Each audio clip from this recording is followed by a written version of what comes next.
নি বহি আছে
ভূমিদান নৈয়াবতু সন্তুষৰ ভিলা ধন্য ধন্য বুলিবনি প্ৰশংসা কৰিলা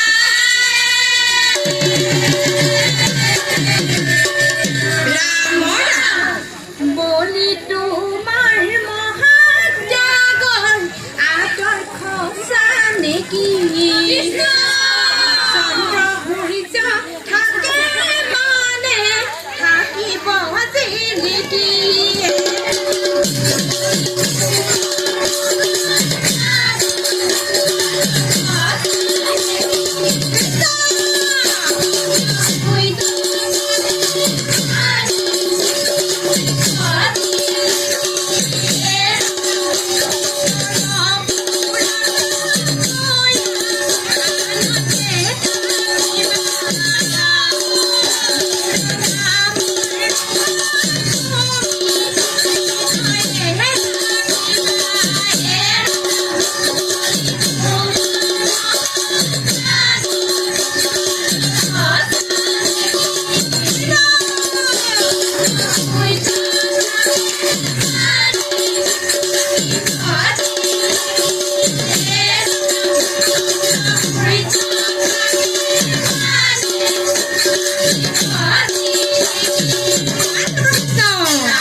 বামনৰ বাক্য বুলি ফুটল পুৰি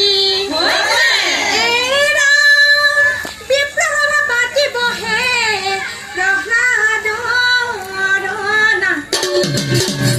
হৰিগুণ নামনিতে ফুলে কাণ পাতি আপুনি গাবন্ত কীৰ্তন শিকায় বিষয়ৰ সুখ ভোগ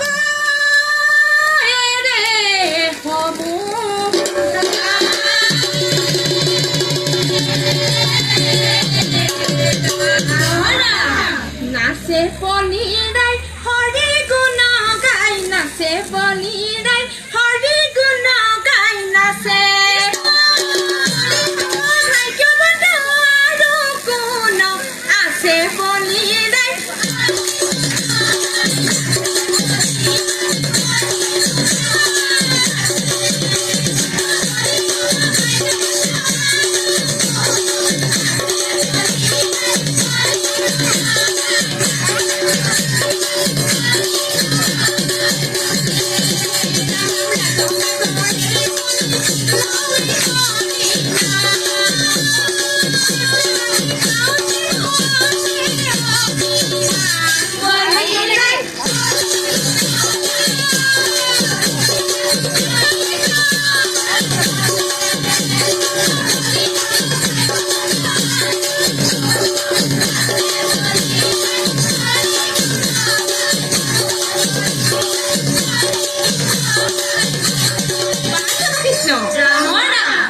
কিনো ভাগ্য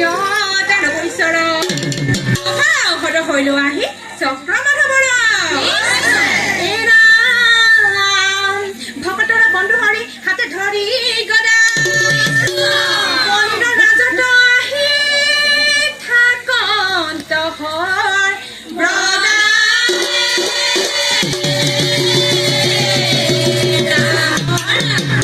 বলি মহামানি বলি মহাদানী বলি ভক্ত শিৰোমণিয়ে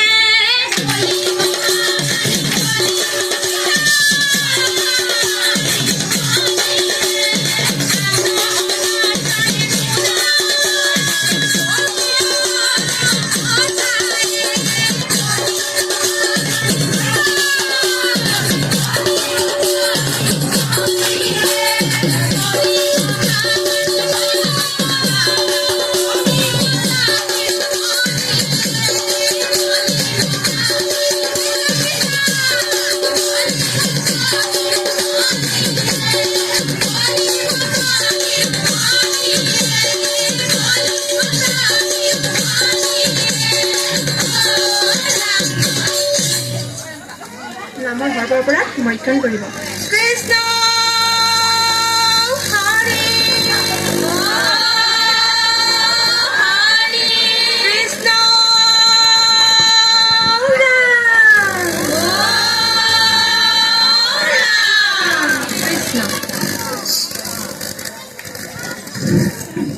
নামাচাৰ্য এগৰাকী এটা শব্দ মোৰ বৰ ভাল লাগি গ'ল আপুনি হৰি শব্দটো যে হৰিৰ দৰে উচ্চাৰণ কৰিব আপুনি হৰি বুলি কোৱা নাই হৰি হৰি শব্দটো আমি যেনেদৰে উচ্চাৰণ কৰোঁ নহয় সেই শব্দটো আপুনি ঠিক তেনেদৰেই কৰিলে কিন্তু আমাৰ সচৰাচৰ দেখা যায় সেই শব্দটো হৰি বুলি কৈ থৈ দিয়ে হৰি কাক কয় আহকচোন গিৰিয়েকক কয় এইটো কৰাচোন তেনেকুৱা কথা কিন্তু আপুনি হৰি বুলি কৈছে কিন্তু শব্দটো উচ্চাৰণ খুব ভাল লাগিলে এতিয়া আপোনালৈ এটা প্ৰশ্ন আছে যিহেতুকে আপোনালোকে দিহানাম পৰিৱেশন কৰিছিলে এতিয়া এই দিহানাম কেতিয়াৰ পৰা আৰম্ভ হৈছে জানেনে বাৰু বা দিহানাম কাক বোলে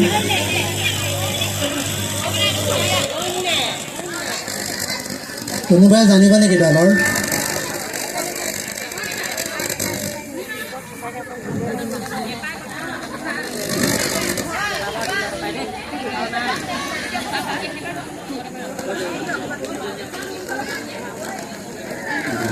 তেতিয়াহ'লে মই কৈ দিছোঁ শুনক দিহানামৰ আৰম্ভণি সম্পৰ্কত যদিও বহুত মতভেদ আছে তথাপিতো এইটো প্ৰণিধানযোগ্য